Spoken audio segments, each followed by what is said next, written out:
कभी श्री श्याम बन करके पटक कर कंस को मारे, 10 गुरुओं का ले अवतार वही हर रूप थे धारे। धर्म का लोक हो करके जब पाप में संसार होता है, दुखी और दीन निर्बल पर जब हाहाकार होता है, प्रभु के भक्तों पर जब घोर अत्याचार होता है, तभी संसार में भगवान का अवतार होता है।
बंदी खाना जन्म लिए खाना, वो द्रुपर का जमाना पुराना, ताले लगाना वो पहरे बिठाना, वो कंस का जुल्म ढाना।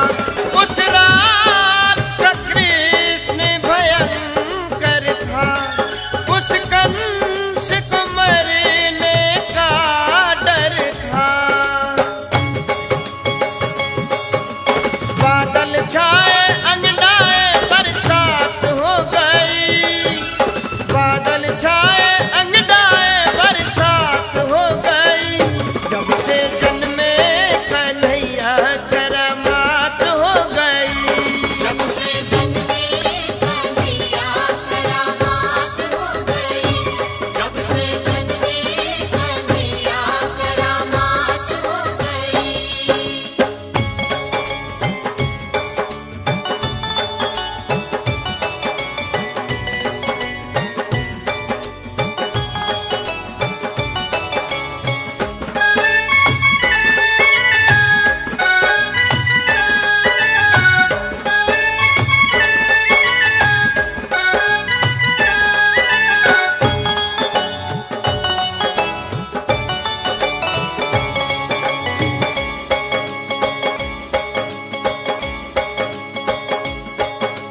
खुल गए ताले सोए थे रखवाले थे, हाथों में बरछियां भाले, वो दिल के काले पड़े थे पाले, वो काल के हवाले होने वाले।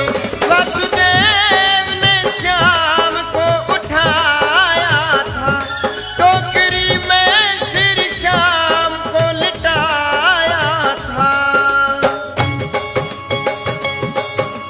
गोकुल भाए हर साए कैसी बात हो गई, गोकुल भाए हर साए कैसी बात हो गई, जब से जन्मे कन्हैया करामात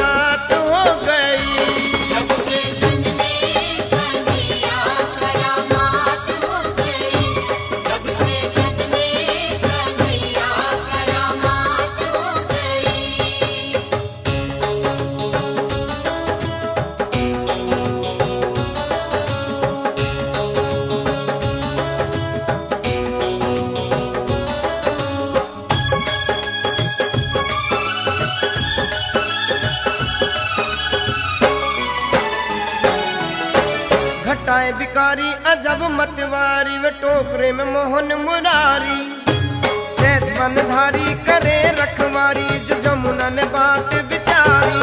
श्याम आए हैं भक्तों के हितकारी, इनके चरणों में जाऊं मैं बलिहारी। जाऊं वारी हमारी मुलाकात हो गई, जाऊं वारी हमारी मुलाकात हो गई, जब से जन्मे कन्हैया करामात हो गई। जब से जन्मे कन्हैया करामात हो गई, जब से जन्मे कन्हैया करामात हो गई।